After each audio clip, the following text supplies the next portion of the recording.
ഇപ്പോൾ ഏറ്റവും പ്രധാനപ്പെട്ട ചില പരാമർശങ്ങൾ കൂടി ആലപ്പുഴയിലെ രക്ഷാപ്രവർത്തനവുമായി ബന്ധപ്പെട്ട് കേസ് പരിഗണിക്കുമ്പോൾ കോടതി ഉന്നയിക്കുകയാണ്. ജാമ്യം ലഭിക്കുക എന്നത് പ്രതികളുടെ ഭരണഘടനാ അവകാശമാണ്. നിയമം അന്ധനല്ല. SIT നടപടിക്രമങ്ങൾ പാലിച്ചില്ല. ജാമ്യം ലഭിച്ചുവെങ്കിൽ കോടതിയിൽ അപേക്ഷ നൽകി റദ്ദാക്കാൻ ശ്രമിക്കണമായിരുന്നു. അതായത് മുൻപ് ആദ്യഘട്ടത്തിൽ ജാമ്യം കിട്ടിയെങ്കിൽ കോടതിയിൽ അപേക്ഷ നൽകിയത് റദ്ദാക്കാൻ SIT ശ്രമിക്കണമായിരുന്നു. ആലോചിക്കാതെ വകുപ്പുകൾ ചേർക്കുകയല്ല വേണ്ടത്. ഒരു തവണ ജാമ്യം കിട്ടിയാൽ എല്ലാം അവസാനിച്ചു എന്നല്ല കരുതേണ്ടത്. ജാമ്യം ലഭിക്കാതിരിക്കാൻ വേണ്ടി മാത്രമാണോ 308 ചേർത്തത് എന്ന ചോദ്യവും കൂടി ഉണ്ടാവുകയാണ് കോടതിയുടെ ഭാഗത്തു നിന്ന്. 308 വകുപ്പ് കൂട്ടിച്ചേർത്ത രീതിയിലാണ് എതിർപ്പ്. അതായത് പരിശോധനാ റിപ്പോർട്ട് കിട്ടുന്നതിന് മുൻപ് 308 വകുപ്പ് കൂട്ടിച്ചേർത്തതുമായി ബന്ധപ്പെട്ട് കോടതിക്ക് എതിർപ്പുണ്ട്.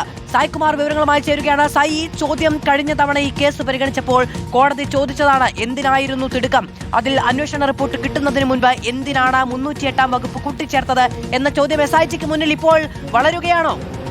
തീർച്ചയായും അതോ SITക്ക് മുന്നിൽ ചില ഗൗരവ സ്വഭാവമുള്ള ചോദ്യമാണ് കോടതി മുന്നോട്ട് വയ്ക്കുന്നത്. ഏതെങ്കിലും തരത്തിലുള്ള ഒരു രാഷ്ട്രീയ ലക്ഷ്യം ഇതിൽ SITക്ക് ഉണ്ടോ എന്നതടക്കമുള്ള ചോദ്യവും വിമർശനവും കഴിഞ്ഞ തവണ കോടതിക്ക് മുന്നിൽ ഉണ്ടായിരുന്നു. ഈ നിമിഷത്തിൽ ഏറ്റവും പ്രധാനപ്പെട്ട കാര്യം കോടതി ആ മർദ്ദന ദൃശ്യങ്ങൾ പരിശോധിക്കുകയാണ് എന്നുള്ളതാണ്.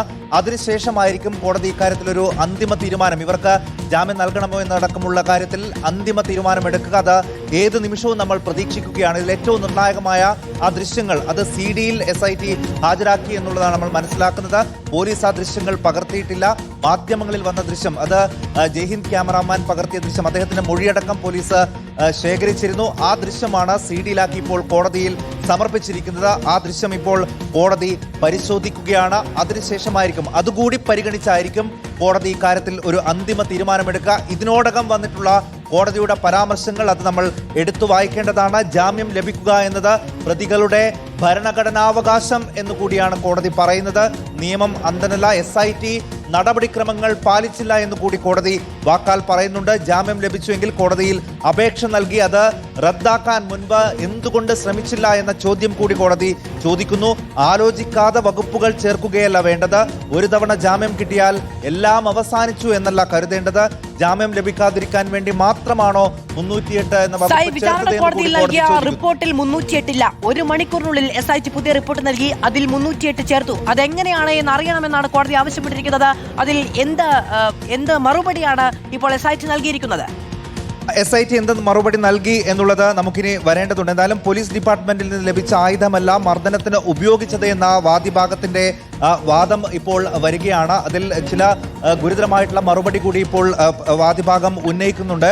ഇതിൽ കോടതി ചോദിച്ച ചോദ്യങ്ങൾക്ക് എന്ത് മറുപടി ഇപ്പോൾ വാദിഭാഗം പറയുന്നു എന്നുള്ളതും പ്രധാനപ്പെട്ടതാണ്. ഈ 308 വകുപ്പ് ചേർത്തതടക്കം ചില പ്രത്യേക ലക്ഷ്യങ്ങൾ വെച്ചുള്ളതല്ലേ എന്ന കോടതിയുടെ ചോദ്യത്തിന് വാദിഭാഗം നൽകാൻ പോകുന്ന മറുപടികൾ പ്രധാനപ്പെട്ടതാണ്.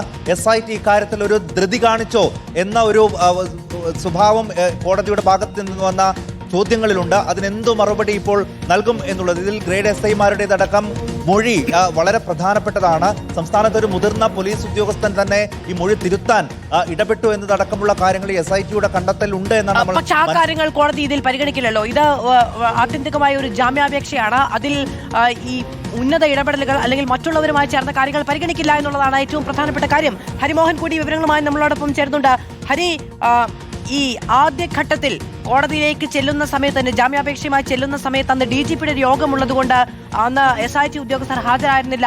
ആ റിപ്പോർട്ട്, അതായത് ജാമ്യാപേക്ഷയെ എതിർക്കുന്ന SITയുടെ ഭാഗത്ത് ജാമ്യം കിട്ടാത്ത വകുപ്പുകളുള്ള റിപ്പോർട്ട് ഉണ്ടായിരുന്നില്ല. അവിടെയാണ് വീഴ്ച ആരംഭിക്കുന്നത്.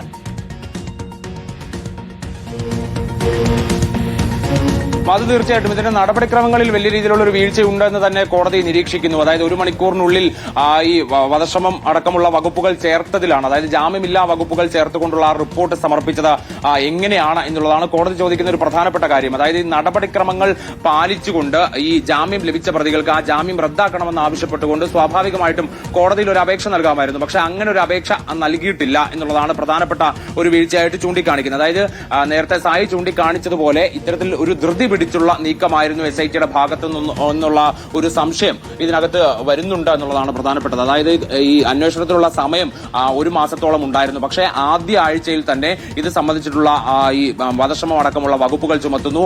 അതും ആദ്യം കോടതിയിൽ അത് സമർപ്പിക്കുന്നില്ല. പിന്നീട് കോടതി ജാമ്യം കൊടുത്ത് അതിനുശേഷം മാത്രമാണ് അങ്ങനെ ഒരു റിപ്പോർട്ട്, അതും 1 മണിക്കൂറിനുള്ളിൽ തന്നെ റിപ്പോർട്ട് സമർപ്പിക്കുന്നു. അപ്പോൾ അത്തരത്തിലുള്ള നടപടിക്രമങ്ങൾ വലിയ രീതിയിലുള്ള സംശയത്തോടു കൂടി തന്നെയാണ് കോടതി നോക്കുന്നത്. അതിനുള്ള വിശദീകരണമാണ് ദിവസമാണ് ആഭ്യന്തര വകുപ്പ് റിപ്പോർട്ട് കൈമാറാൻ ആവശ്യപ്പെട്ടിരുന്നത്. അതിനു മുൻപ് തന്നെ റിപ്പോർട്ട് തയ്യാറായിരുന്നു. പക്ഷേ SIT അന്വേഷണം പുരോഗമിക്കുന്നതിനിടയിൽ തന്നെ മുൻകൂർ ജാമ്യാപേക്ഷയുമായി പ്രതികൾ കോടതിയിലേക്ക് പോവുകയായിരുന്നില്ലേ? ആ സമയത്തിനുള്ളിൽ റിപ്പോർട്ട് കൃത്യമാക്കി സമർപ്പിക്കാൻ എങ്ങനെയാണ് SITക്ക് കഴിയുക എന്നൊരു ചോദ്യം കൂടിയില്ലേ? അത് തീർച്ചയായിട്ടും അത് 15 ദിവസത്തിന്റെ ആവശ്യം തന്നെ നമ്മൾ പരിശോധിച്ചു കഴിഞ്ഞാൽ അതൊരു ഇടക്കാല റിപ്പോർട്ട് മാത്രമാണ്. അതായത് 30 ദിവസം അന്വേഷണത്തിലുള്ള സമയമുണ്ട്. അതിൽ 15 ദിവസം ആവുമ്പോൾ ഇടക്കാല റിപ്പോർട്ട് മാത്രമാണ്, അല്ലെങ്കിൽ അന്വേഷണ പുരോഗതി റിപ്പോർട്ട് മാത്രമായിരുന്നു സമർപ്പിക്കേണ്ടിയിരുന്നത്. അങ്ങനെയുള്ള സാഹചര്യത്തിൽ എന്തിനായിരുന്നു ഇങ്ങനെ ഒരു ധൃതി പിടിച്ച നീക്കം എന്നുള്ളൊരു ചോദ്യമുണ്ട്. ഇതിലിപ്പോൾ നിലവിൽ SIT സമർപ്പിച്ചിരിക്കുന്ന റിപ്പോർട്ടിൽ ഈ ദൃശ്യങ്ങൾ പരിശോധിച്ചുകൊണ്ടുള്ള വിവരങ്ങളെല്ലാം തന്നെ ഉൾപ്പെടുത്തിക്കൊണ്ടാണ് സർക്കാരിന് റിപ്പോർട്ട് സമർപ്പിച്ചിരിക്കുന്നത്. പക്ഷേ കോടതിയിൽ സമർപ്പിക്കുന്ന ഘട്ടത്തിൽ വധശ്രമം അടക്കമുള്ള വകുപ്പുകൾ ചുമത്തി ആദ്യം തന്നെ ആ റിപ്പോർട്ട് സമർപ്പിക്കേണ്ടിയിരുന്നു. അല്ലെങ്കിൽ 1 മണിക്കൂറിനുള്ളിൽ അത്ര ധൃതി പിടിച്ചുകൊണ്ട് കോടതിക്ക് മുൻപാകെ അങ്ങനെ ഒരു റിപ്പോർട്ട് സമർപ്പിക്കേണ്ടിയിരുന്നു എന്നുള്ളൊരു ചോദ്യവും നിലനിൽക്കുന്നുണ്ട്. എന്നാലും കോടതിയുടെ ഭാഗത്ത് നിന്ന് വലിയ രീതിയിലുള്ള വിമർശനം അന്വേഷണ സംഘത്തിന് കേൾക്കേണ്ടി വരുന്നു എന്നുള്ളതാണ്. അതായത് ജാമ്യം ലഭിക്കുന്ന സാഹചര്യത്തിലേക്ക് കാര്യങ്ങൾ പോകുന്നു, അല്ലെങ്കിൽ SITക്ക് അതിന് കൃത്യമായി മറുപടി പറയാൻ കഴിയുന്നില്ല. നടപടിക്രമങ്ങളിലെ വീഴ്ച ചൂണ്ടിക്കാണിക്കുമ്പോൾ അതിനകത്ത് അത് SITക്ക് കുരുക്കായി മാറുന്നു. സാധാരണ പ്രതികൾക്ക് കുരുക്കാകേണ്ടത് SITക്ക് കുരുക്കായി മാറുന്നു എന്നുള്ളതാണ് ഇതിനകത്ത് പ്രധാനപ്പെട്ട ഒരു പ്രശ്നം. എന്തായാലും SITയെ സംബന്ധിച്ച് ഇന്നിപ്പോൾ നൽകുന്ന മറുപടി അത് വളരെ പ്രധാനപ്പെട്ടതാണ്. കോടതി രാഷ്ട്രീയ പ്രതികാരം വീട്ടലാണ് എന്ന CPM ആരോപണങ്ങൾക്ക് ബലം നൽകുമോ ഈ SITയുടെ ഭാഗത്തു നിന്നുണ്ടായ വീഴ്ചകൾക്ക്? പോലീസ് ഇപ്പോൾ ഈ ദൃശ്യങ്ങൾ പരിശോധിക്കുന്നു എന്നാണ് മനസ്സിലാക്കാൻ കഴിയുന്നത്. കൃത്യമായ വാദങ്ങൾ ഉന്നയിക്കുന്നുണ്ട്. അത് 8 തവണ തല മാത്രം ലക്ഷ്യം വെച്ച് രാത്രി വീശി എന്നൊക്കെയാണ് വാദിഭാഗം പറയുന്നത്. ഇതിനെ സാധൂകരിക്കുന്ന ദൃശ്യങ്ങൾ ഉണ്ടായില്ലെങ്കിൽ അതിനും പഴി കേൾക്കേണ്ടി വരും. തീർച്ചയായിട്ടും അത് തുടക്കം മുതൽക്ക് തന്നെ ഉണ്ടായിരുന്ന ആരോപണമാണ് CPMന്റെ ഭാഗത്ത് നിന്ന്. അത് രാഷ്ട്രീയ പ്രേരിതമാണ്. പ്രതികളടക്കം അത് കോടതിയിൽ ചൂണ്ടിക്കാണിക്കുകയും ചെയ്തിരുന്നു. അതായത് അധികാരത്തിലേറി ആദ്യ ദിവസം നടന്ന മന്ത്രിസഭാ യോഗത്തിൽ തന്നെ ഗൺമാന്മാരുടെ മർദ്ദനവുമായി ബന്ധപ്പെട്ടുകൊണ്ട് SIT രൂപീകരിക്കാൻ ഉത്തരവിടുകയാണ്. അതിനകത്ത് സാങ്കേതികമായ കാര്യങ്ങൾ സർക്കാരിന് പറയാമെങ്കിൽ പോലും പ്രതിപക്ഷം അതിന് പ്രതിരോധം തീർത്തത് ഈ പറയുന്നത് പോലെ രാഷ്ട്രീയ പ്രേരിതമാണ് എന്നുള്ള നിലയ്ക്ക് തന്നെയാണ്. അപ്പോൾ അങ്ങനെ രാഷ്ട്രീയ പ്രേരിതമാണ് ഈ SIT തീരുമാനം എന്നുള്ള നിലയ്ക്കുള്ള ആരോപണം നിലവിലിരിക്കെ സ്വാഭാവികമായിട്ടും അതിൽ തുടർന്നുള്ള അന്വേഷണത്തിൽ ജാഗ്രത കാണിക്കേണ്ടിയിരുന്നു. ആ ജാഗ്രത കുറവുണ്ട് ഇവിടെ എന്നുള്ളതിൽ സംശയമില്ല. കാരണം അത് തൊട്ടടുത്ത ആഴ്ച തന്നെ ഇത്തരത്തിലൊരു റിപ്പോർട്ട് സമർപ്പിക്കുമ്പോൾ അതിൽ പാലിക്കേണ്ട ഒരു നടപടിക്രമങ്ങളുണ്ട്. അതൊന്നും തന്നെ പാലിക്കാതെ, അല്ലെങ്കിൽ ആ അന്വേഷണത്തിന്റെ രീതികളൊന്നും തന്നെ ഫോളോ ചെയ്യാതെ വളരെ വേഗത്തിൽ റിപ്പോർട്ട് സമർപ്പിക്കുന്നു. ആ റിപ്പോർട്ടിനകത്ത് വധശ്രമം എന്ന് പറയുന്ന ജാമ്യമില്ലാ വകുപ്പ് ചേർക്കുന്നു. ഒപ്പം തന്നെ ഈ പറയുന്നത് പോലെ കോടതിയെ കൺവിൻസ് ചെയ്യാൻ സാധിക്കാത്ത നിലയിലേക്കുള്ള അന്വേഷണ പുരോഗതിയാകുന്നു എന്നുള്ളതാണ് പ്രധാനപ്പെട്ട കാര്യം.